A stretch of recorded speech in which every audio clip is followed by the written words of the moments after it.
So today I hope to practice my video technique as I go along. Sorry guys, it's hard to speak and think at the same time. What I have, my first set today, it's a set I've seen before. It's some hunters, local hunters, bring me their deer hunting knives, and they like a really toothy edge. It bites and for going through the outer skin while they're hunting. They are tore up. They beat them up on a regular basis. These are Smith & Wesson. The steel is not particularly hard. Smith & Wesson Bullseye. Not sure the exact steel on it. It doesn't seem to hold its edge too long. The guys don't care. They use them, they dull them, and then they send them back to me, and I put another rough edge on them. It's actually shown to be tougher to put a rough edge on than an ultra high finish polished edge that'll split hairs and things like that. Getting a nice toothy edge for the hunters, and I guess you'd almost call it an everyday work edge with a belt system is harder than you'd think. And what I end up doing is going down probably 600 grit, lightly touching it with a very light either the 0.1 or the 0.25, and just basically making sure to remove any burr, but almost keeping the grooves in, but softening them up, but still keeping them there. So it's not super jagged, toothy. It's got the teeth, but they're actually softened down, but they're still right there to cut through things, if that makes any sense. I'm trying to put the camera right up overhead and zoom it in, so hopefully you can really see the work I'm doing. You know, and this is the part I've got to practice on. I'm hoping I can figure out a way to really show the sharpening steps, techniques, and make it fun to watch. Make it something that I would enjoy watching as well. So this is practice. I've not practiced sharpening. This is practice making a video that hopefully everyone will like. Okay, let's see how this is going to go. I've got the Scotch-Brite belt on here, and I'm going to start by cleaning up the knives. I do have safety goggles, safety glasses, and then these are magnification glasses. Also, I got these off of Amazon. Very inexpensive, but they allow you to zoom in and see what you're doing. And always a smart idea, especially if you're in an enclosed area, you don't have a lot of ventilation, just go ahead and grab your respirator. Okay, let's go ahead and get this started. I'm going to zoom in. I think that should be about right. And we'll get this started.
Okay, that's the buff and polish part of the flat. I've already previously done these, the angle jig. I've got the special mark on the side for these guys. I know right where to put the hunting blade. And this is the really nice thing, is then every time I come back, these knives come back in, I've got it documented. I know exactly what angle we're putting on these. And it's actually right at 16 degrees. Right, before I start, I gotta get my marker.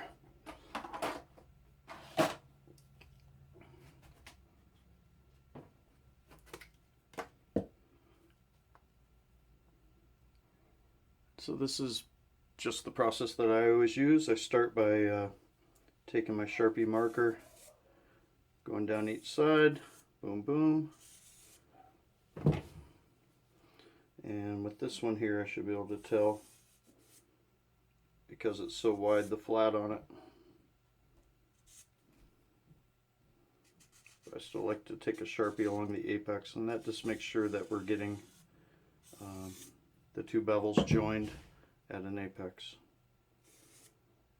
And that's the most critical step, because once you get down to the finer grits, you can't remove the material enough to get it to apex. I'll start with the small one. So here we are, right here. And let's go ahead and see if I got my angle matched from last time I did it. I'm going to turn this speed down.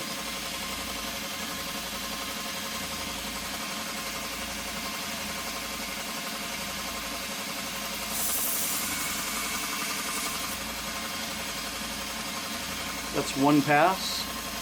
Oops.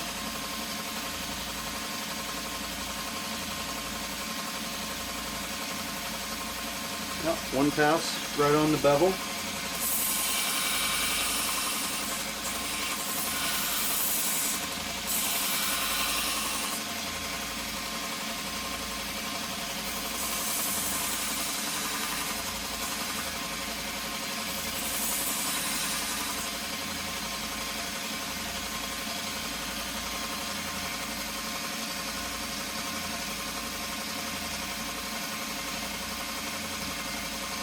Needle point tip, and really nice looking edge, nice looking bevel. Sorry guys.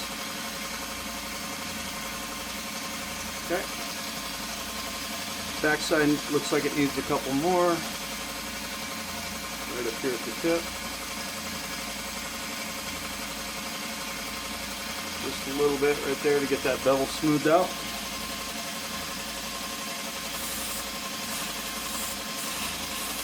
So I make sure I'm holding it flat against the guide. You just run it right off the thing one time.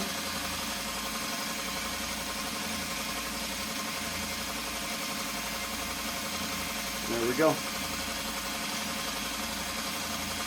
So blade flat on the guide, bring it up,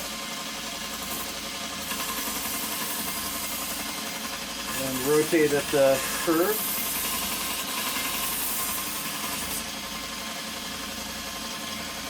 And the angle matches exactly from the last time I had done it, so there's no need to remove a ton of metal or anything like that. We're right there, got a nice point on it, and I can feel the burr. Also, by going edge leading, you don't make such a large burr.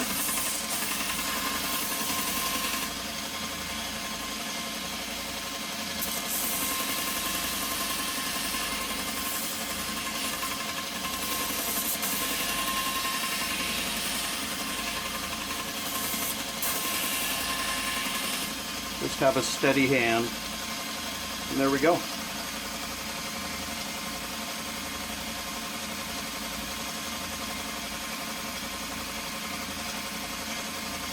can feel the edge is biting. I use my thumb to test. I can feel it biting in. I don't cut myself. I just let it bite. Okay, we got a nice bite. I do got to move the camera a little bit. There we go. And move the sander out a little bit. There we go. And that's just so I can get the full pivot on this. I'm going to zoom out a little bit so you can see this. There we go. So I run it along, straight along the flat on the guide. And then when I get to the curve, I just put my thumb, holding it still flat on the guide. Let's see what we got. Boom. Not too bad. Ideally, I'd like to have a jig that I don't loosen and unloosen and change its angle every little bit. But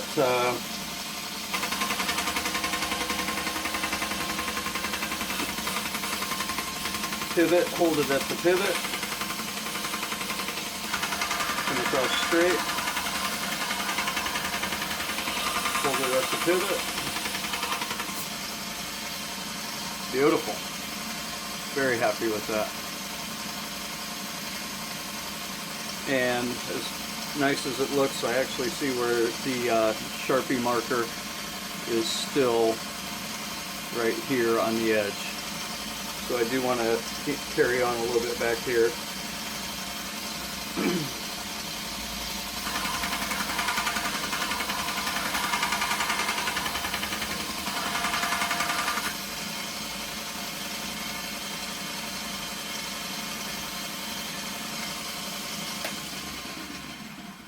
In fact, that's worth taking a microscope shot of.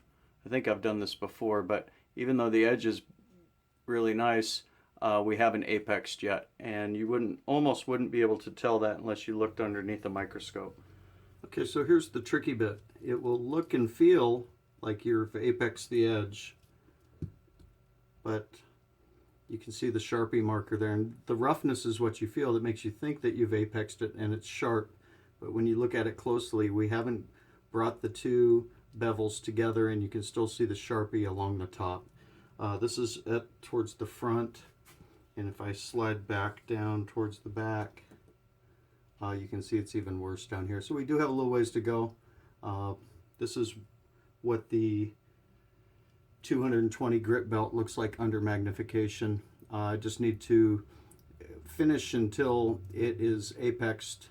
And I can tell by feel most of the time now, but it's still nice to check and show so people can see that even though sometimes it'll look like it's apexed, it will not be. Okay, I'll go back to the sharpening.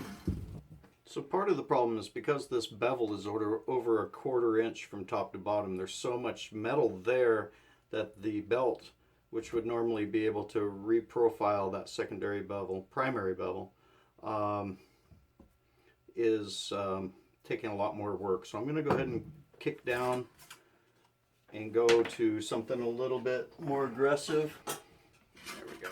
Give me something a little more aggressive.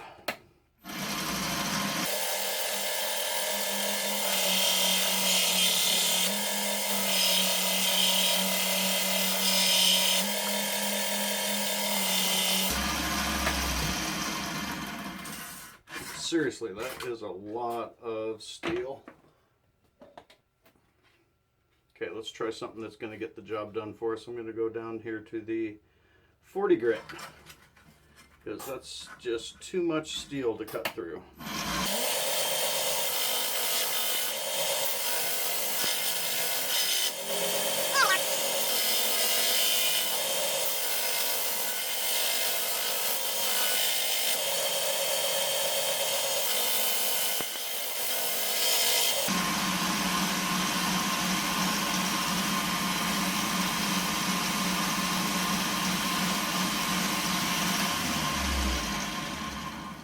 I almost forgot, one of the easiest ways to tell if you're apexed or not is if you reflect the light, you'll see it whether or not there's a blunt edge at the apex. Okay, now I got to go all the way back up. That was the 40, I think this is the 60.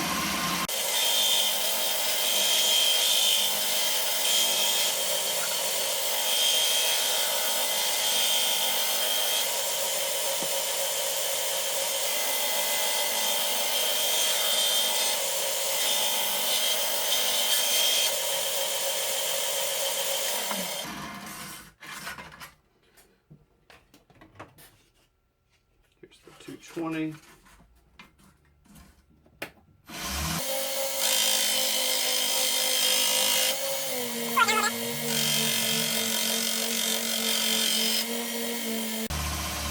a lot of metal.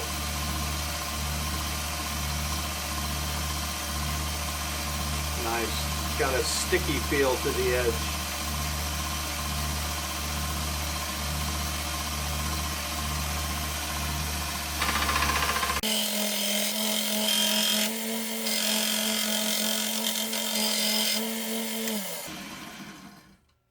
Okay. And let's go to the 320. I think I'm stopping there with a worn 320 and then polish after that.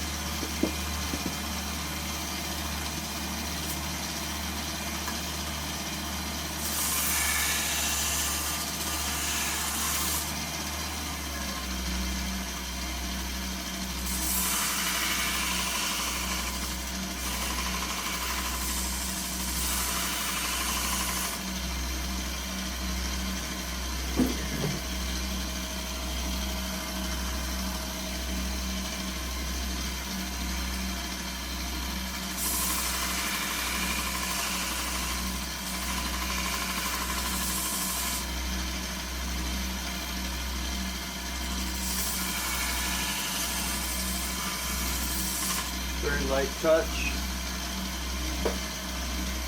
Take a stick, pull the burr off, and then hit it one more time.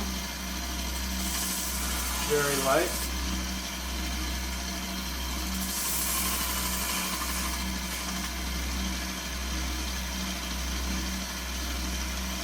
Nice. It's got a little bite, but not too much.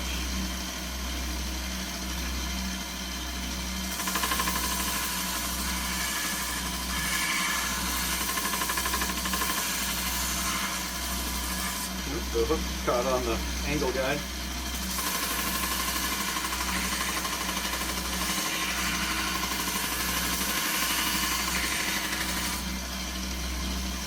Beautiful. And pull the burr off.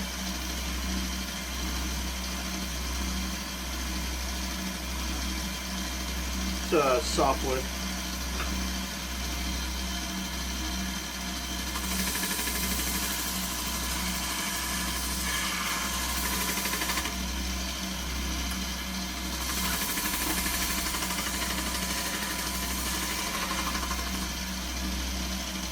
Final edge.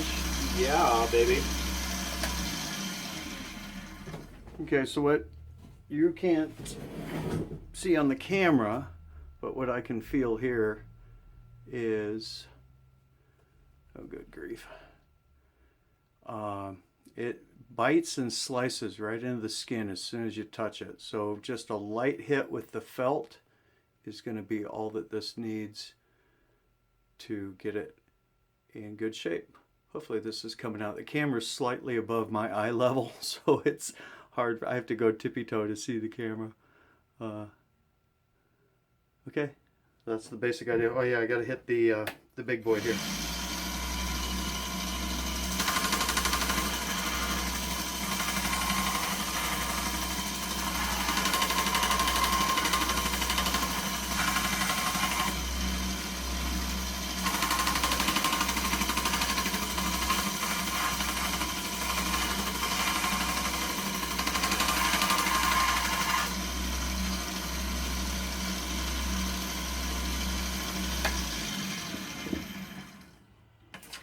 Okay, now I'll get rid of this, and because I'm not doing the super fine work with the felt belts, I'll just use this green one right here, so I don't have to swap equipment and everything. Green belt, green compound, beautiful, shop's organized, love it.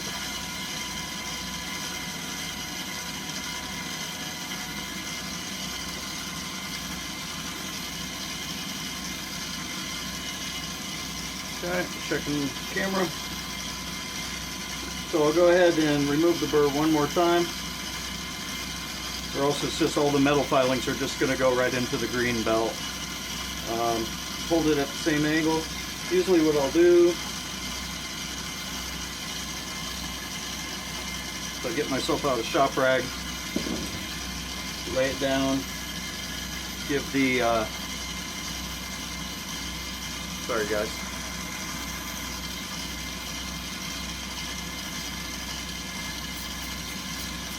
Give it a quick squirt and wipe, remove the metal residue. And the rubbing alcohol also removes the black permanent marker.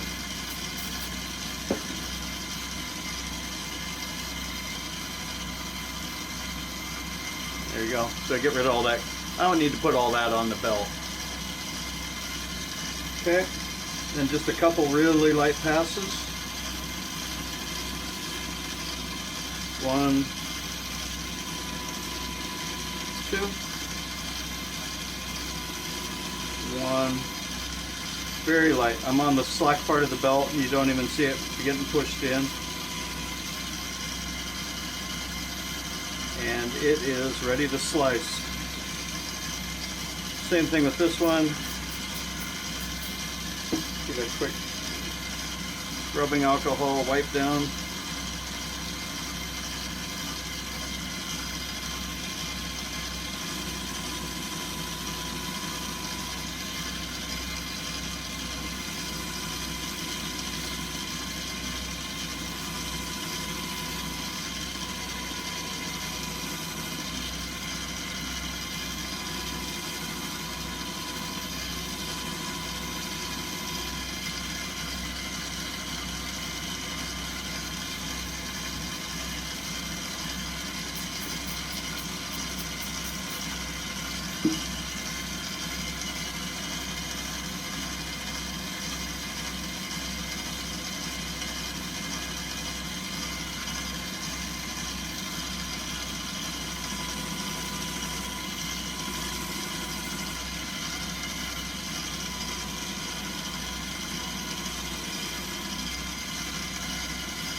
Okay, and that's all there is to it.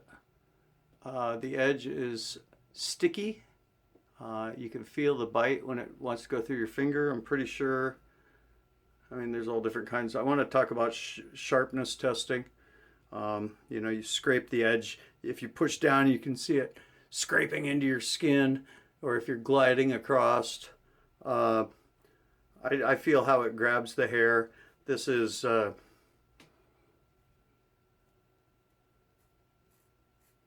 shaving hair right off, but it's still got that nice bite tooth to it. The guys are going to be really happy with this.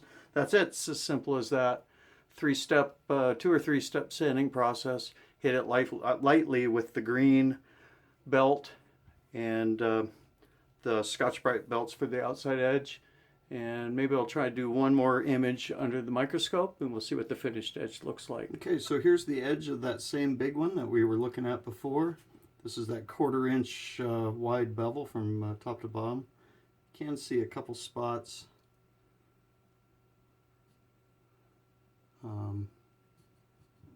Sorry, it's kind of hard. I got some reflective glare.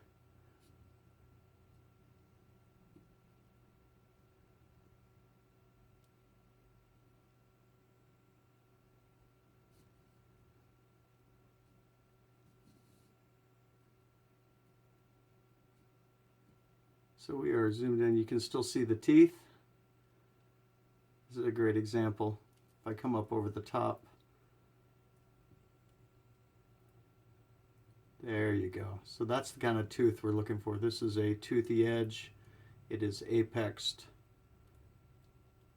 There's that looking straight down on it. It's a whisper thin line. When you come over the side, then you can see the teeth that are still visible. And this is the bite that you're getting. There is no burr, there's no loose foil or anything hanging on the edge that's going to round off and break and make it dull. This is a really aggressive slicing edge and only takes a few minutes. Hopefully you guys can see that on the camera. I'm looking at a camera through a camera. But from what I'm seeing, this should show up pretty good on the final display. Okay, that's a rough edge. That's what the hunters like. And later on, we'll be able to compare that to a super polished finished edge on a high-end chef knife and see the difference. But this is a toothy edge.